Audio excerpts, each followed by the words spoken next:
Hey everybody, Rob Maurer here, and today we've got some news on Giga Berlin, some interesting marketing happening in China, news on the Tesla Semi, Elon tweeting about suppliers, some macro news with Tesla actually being mentioned by the government, that's a rarity, and a couple other things as well. It was another really low volume day for Tesla stock today, about 23 million shares trading hands. Depending on how after hours volume looks, this might be the lowest volume day since mid-February. Nevertheless, Tesla did finish up 1.9% today to $683.80. That compared to the NASDAQ, up 1%.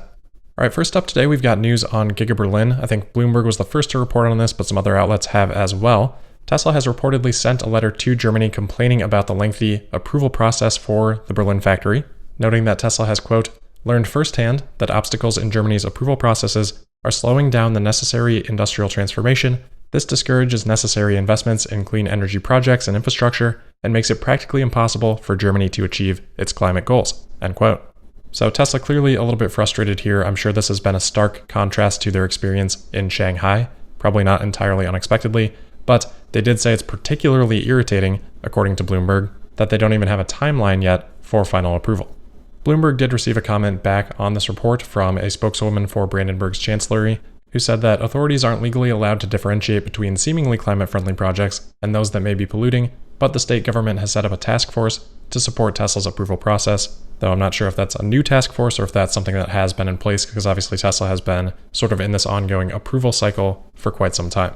Without having seen the letter from Tesla, I'm not sure that their point would have been that climate-friendly projects should receive special treatment, but I think they're probably just saying that if all new projects, some of which would be climate-friendly, are under this sort of approval process, then Germany just has no chance to advance quickly enough.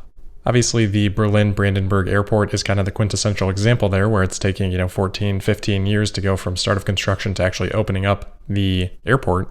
So clean or not, if all new projects took that long, obviously that's an extreme example, then Germany wouldn't be able to hit their goals. So Tesla applying some pressure here, maybe not entirely unintentional that this has made its way to reporters as Tesla prepares to start production, which is the other really interesting part about this. So Bloomberg talks about this, but we'll flip over to Drive Tesla Canada on the source here because they had a more specific quote. They report that the letter reads, quote, Tesla hopes to complete construction of the facility and have it operational by July 2021, creating approximately 12,000 on-site jobs and initially providing an anticipated production capacity of 500,000 electric cars per year, end quote. Okay, so awesome. Good to see that confirmation of July. That does match the breadcrumbs that we've been collecting now for a while. But great to see this directly from Tesla, and this letter was dated April 7th, so this is very current information. It is important to remember that operational doesn't necessarily mean, the next day Tesla's going to be delivering cars. It's still going to take them some time to get things ramped up and to get production to a level that they're okay to start delivering those vehicles. In Shanghai, we've seen that take a month or two, both for the Model 3 and for the Model Y, and in each case, Tesla waited until the start of the next quarter to actually begin deliveries. So pending all these final approvals, and if Tesla's actually able to meet their timelines, maybe we see something sneak into late August or early September, but I think I'd have to see October as probably a safer bet for start of deliveries from Berlin.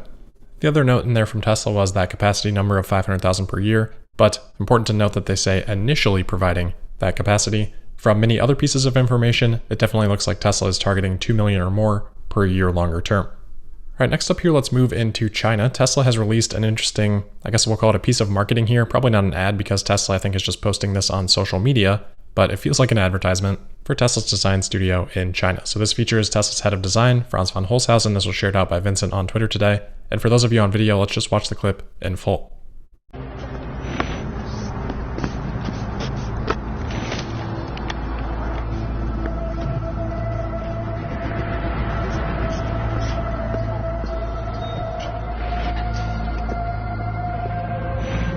France， 快看这个设计。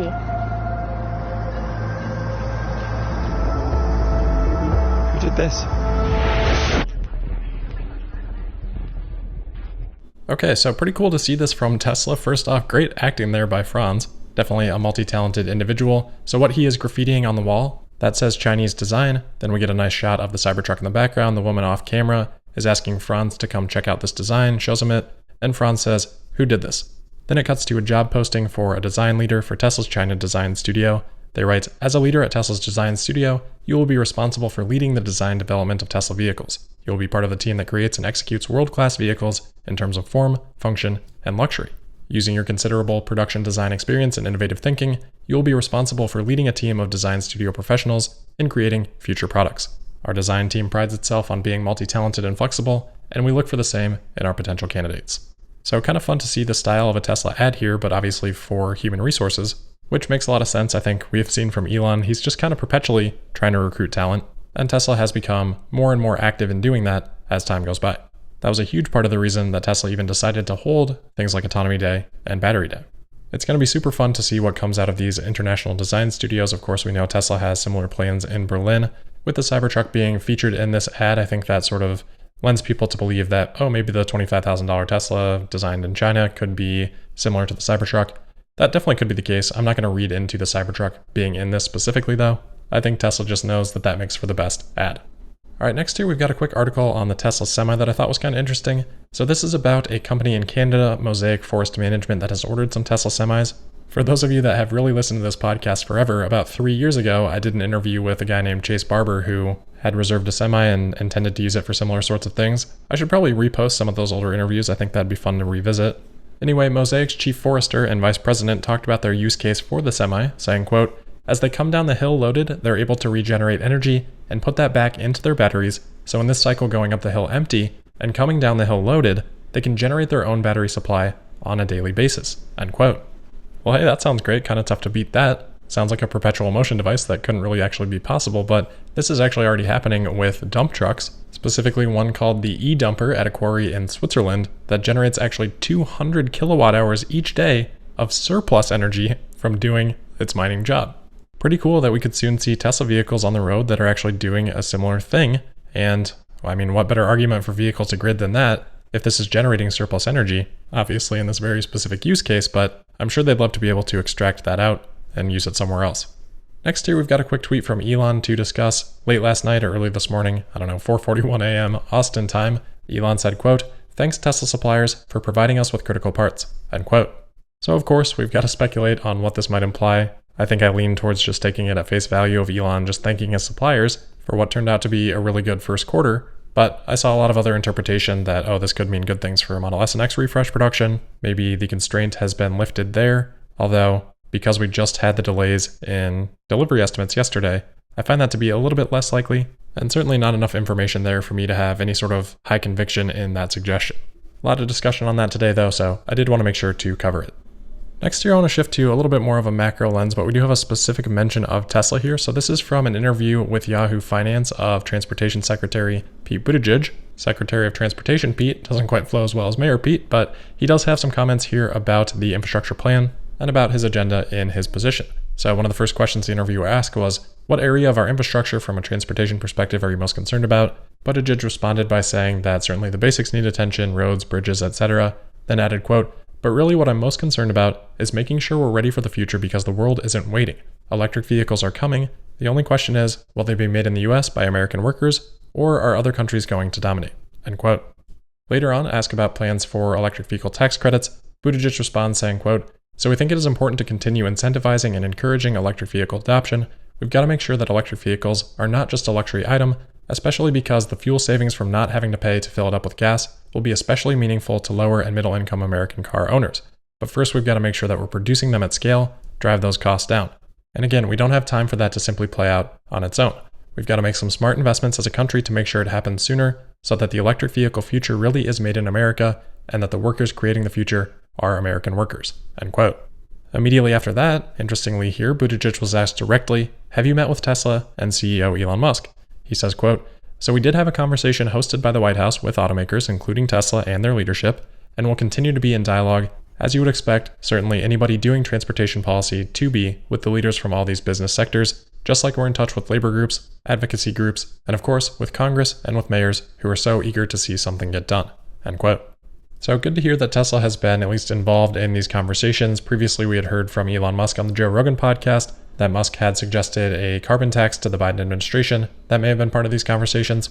Elon said that the feedback he got on that was that it was too politically difficult at this time. But carbon tax notwithstanding, the direction here is very clear from Transportation Secretary's comments, from what we have seen in the infrastructure plan. A huge push for EVs made in America. Tesla should be best positioned to ride that wave. I think the union group thing is the caveat there. We didn't really hear much of that in the Transportation Secretary's comments here. He mentioned seeking feedback from labor groups, which is great, but it wasn't overly emphasized or attached to all of his comments. Closing out the macro news here, then we have a couple other quick things. We do have a report here from Reuters yesterday covering some newly released details from a tax proposal that U.S. Secretary Janet Yellen had released on Wednesday, which Reuters says would, quote, replace subsidies for fossil fuel companies with incentives for production of clean energy in President Joe Biden's infrastructure plan, end quote. Reuters continues to say that, quote, a Treasury Department office estimated that eliminating subsidies for fossil fuel companies would boost government tax receipts by more than $35 billion in the coming decade, end quote. So it'll be interesting to follow the tax proposal as well and the influence that that may have on the other side of the coin in terms of subsidies for fossil fuels.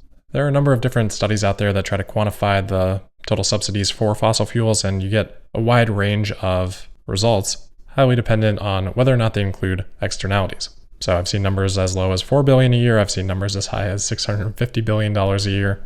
I'm not exactly clear if the $35 billion over a decade they say here is the entirety of their assessment of subsidies, or if that would just be what they'd try to include in this proposal. But regardless, some of these subsidies seem to be targeted, so we'll try to keep an eye on this as well.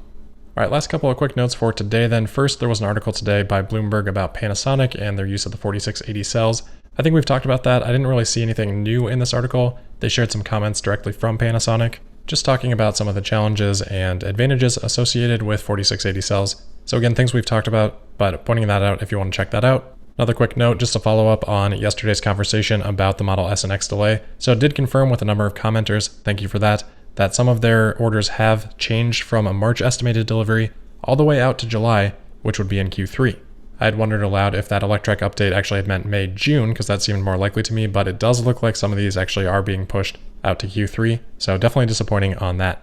All right, lastly here, just a quick SpaceX update. So SpaceX has rolled out Starship SN15. Remember, they are skipping 12 through 14 due to design revisions, so we go from 11 now to 15, and it is on the launch pad. We don't know yet when a test flight might happen. Sounds like the earliest might be next week, but the following week probably more likely.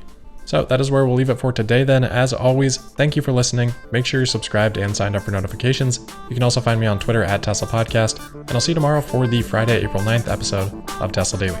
Thank you.